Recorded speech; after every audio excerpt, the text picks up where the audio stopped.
Bonjour à tous et bienvenue à Catch Club. Alors aujourd'hui on se retrouve pour un épisode spécial, en fait c'est un pilote d'une série que je vais peut-être lancer sur Catch Club. Donc déjà avant de commencer je tiens juste à m'excuser parce que mes voisins font des travaux, donc si jamais vous entendez des bruits bizarres c'est normal. Et en gros en fait pour vous expliquer j'ai reçu pas mal de questions pour ma prochaine FAQ et une des questions qui revient le plus souvent c'est quel est ton travail, qu'est-ce que tu fais dans la vie à côté de Catch Club, à côté de YouTube. Du coup hier j'ai donné quelques infos par rapport à ça sur mon compte Twitter, pour rappel mon compte Twitter c'est @lecatchclub. Et donc j'ai expliqué aux gens ce que je faisais dans la vie, et notamment avec qui j'ai eu la chance de travailler. Et donc suite à mes tweets, pas mal d'abonnés m'ont répondu, écoute, tu devrais faire des vidéos par rapport à ta carrière, par rapport à ton travail, parce que ça a l'air d'être intéressant. Donc je vais y revenir un peu plus tard dans la vidéo, mais pour info, en fait, moi à la base, j'étais agent d'artistes, des artistes principalement internationaux, et ensuite je me suis lancé dans la production d'événements, la production de concerts principalement, et également de comedy club.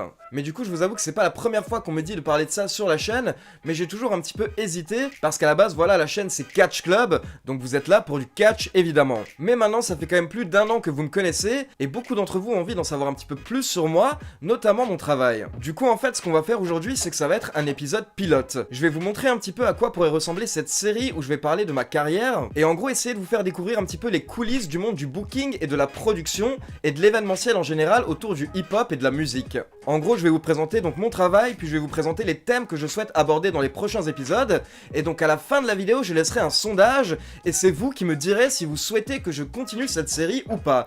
Donc ce sera à vous de voter et de me dire est-ce que vous souhaitez que je fasse plus d'épisodes ou est-ce que vous souhaitez que je m'en arrête là. Mais du coup je vous préviens que là dans ces épisodes, dans cette série, je vais parler de moi à 100%. Ça va être totalement l'inverse des autres vidéos où je parle que de catch. Là du coup je vais parler de moi, de Ali, et je vous préviens tout de suite, Ali est un connard. Donc voilà, peut-être que vous allez commencer à moins m'apprécier au fil de ces vidéos, mais n'oubliez pas que Ali c'est Ali et Catch Club c'est Catch Club. Non mais voilà ce que je veux dire par là, c'est que forcément je vais être un petit peu plus naturel. Parfois je vais peut-être me mettre en avant parce que je suis assez fier de certaines choses que j'ai pu accomplir dans ma vie honnêtement. Et voilà, je pense que mon histoire peut un petit peu prouver à certaines personnes que tout est possible, tout est faisable. On peut se retrouver à un moment au fond du trou et par exemple 2 mois après être en tournée avec Snoop Dogg ou alors par exemple avec Sean Paul. Et donc en gros pour vous l'expliquer, comme je vous l'ai dit, moi à la base j'étais agent d'artiste. Et donc agent d'artiste très rapidement c'est quoi? En gros un agent d'artiste ou un booker c'est la personne qu'on contacte quand on souhaite avoir un artiste en particulier. Et donc dans le monde de ce qu'on appelle l'urban music, qui comprend donc le hip-hop et l'EDM, il y a différentes boîtes de booking en Europe. Et du coup en fait moi à un moment j'avais arrêté mes études parce que j'étais totalement perdu, je n'étais pas très heureux dans ce que je faisais.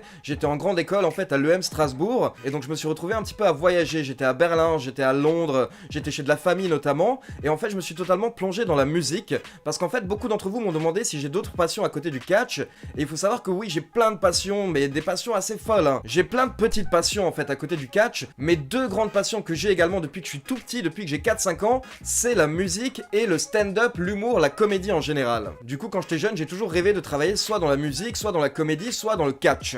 Et donc pour info en fait moi j'ai vraiment grandi avec le hip-hop américain. J'étais pas très rap français, moi j'ai grandi avec des Dr Dre, des Snoop Dogg, des Eminem, des 50 Cent, etc. Mais aussi un petit peu toute la génération avant, NWA, Tupac, etc. Mais à côté de ça j'écoute de la variété française, j'écoute de l'électro, et forcément en fait dû à mes origines, j'écoute beaucoup de musique afghane, et comme l'Afghanistan est proche de l'Inde, j'écoute aussi beaucoup de musique indienne, et juste pour info comme ça en fait je trouve que la musique indienne est la musique la plus belle en fait du monde, et moi-même je joue d'un instrument qui s'appelle le tabla, c'est une percussion indienne en fait qui est considérée comme étant la percussion la plus compliquée au monde. Et d'ailleurs par rapport à ça, petit scoop, je compte ouvrir une seconde chaîne en fait sur le tabla, où je vais faire un petit peu des covers sur des chansons de différents styles, et je vais également faire des tutos, mais c'est un projet qui viendra dans quelques mois. Donc voilà, comme je vous l'ai dit, moi j'étais passionné de musique, et donc quand j'ai arrêté mes études j'ai un petit peu voyagé et je me suis vraiment replongé dans le tabla, je me suis beaucoup entraîné à nouveau, et quand je suis revenu à Strasbourg en fait je me suis dit maintenant il faut reprendre tes études parce qu'il faut se lancer dans la vie, et surtout il faut essayer de travailler dans ce que tu aimes. Et du coup je me suis relancé en licence, je voulais juste faire une dernière année en fait pour faire une licence, mais surtout en fait la faire en alternance pour pouvoir commencer à travailler.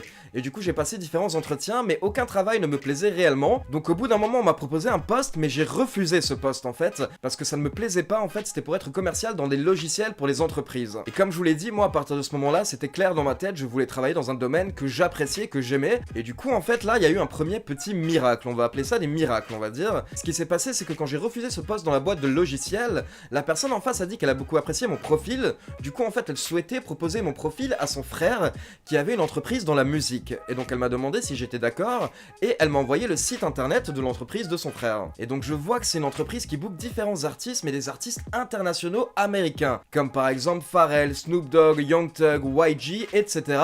Plein de gros noms en fait du hip-hop américain et également des DJ. Du coup forcément j'ai dit écoute carrément envoie mon CV, ça a l'air d'être super cool. Et donc j'ai eu 2 entretiens. D'abord un au téléphone, un entretien en fait en anglais pour tester mon anglais et ensuite un entretien sur place dans les sièges de l'entreprise.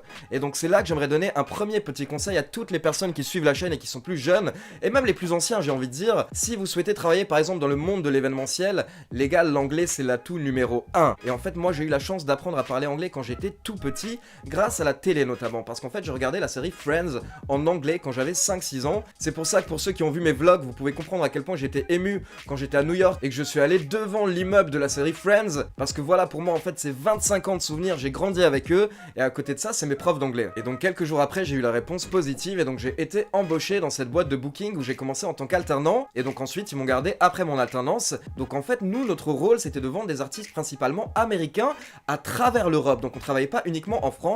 J'ai pu faire des tournées qui m'ont notamment fait passer en Suisse, en Allemagne, en Italie, en Espagne, etc.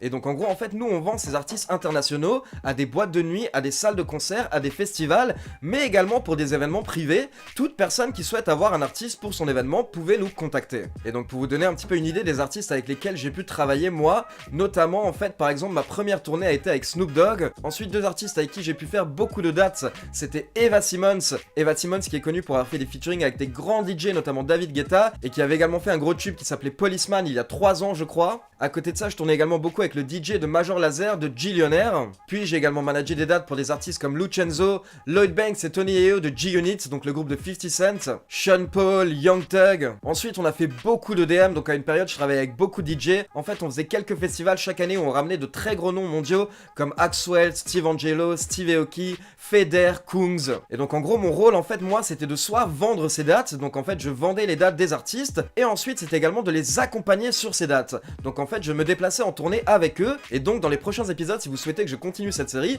je pourrais vous expliquer en fait quel est exactement le rôle de l'agent sur place et quelles ont été un petit peu donc mes rencontres avec ces différents artistes. Et je vous expliquerai également ma transition en fait d'agent à producteur, pourquoi est-ce que j'ai quitté mon poste en tant qu'agent d'artiste pour me lancer dans la production. Et donc en gros si vous souhaitez que ça continue dans les prochains épisodes, comme je vous l'ai dit, d'abord je vais vous expliquer quel était exactement mon rôle en tant qu'agent d'artiste, quel était mon rôle sur les événements, et je commencerai dans un premier épisode avec les grosses tournées hip-hop que j'ai eues. Ensuite je ferai un épisode où on parlera plutôt des festivals, comment fonctionnent les festivals et tous les gros DJ avec lesquels j'ai pu travailler, et je terminerai avec un épisode sur la production, comment est-ce que je me suis lancé sur la production, quelles sont les différences en fait en tant qu'agent d'artiste et producteur, et quelles ont été mes expériences sur les shows que j'ai produits, notamment avec des artistes comme Rinka, Shai, Dossé, ou encore le Comedy Club que j'ai lancé où j'ai pu recevoir des artistes comme Hakim Djemili, Hugo Tousseul ou encore Fadili Camara. Donc voilà, maintenant c'est à vous de jouer. Je vous laisse le sondage en haut de l'écran et dites-moi, est-ce que vous souhaitez que je continue cette série et donc que je vous fasse les 3-4 épisodes dont je viens de vous parler, ou alors est-ce que vous souhaitez que je m'en arrête là?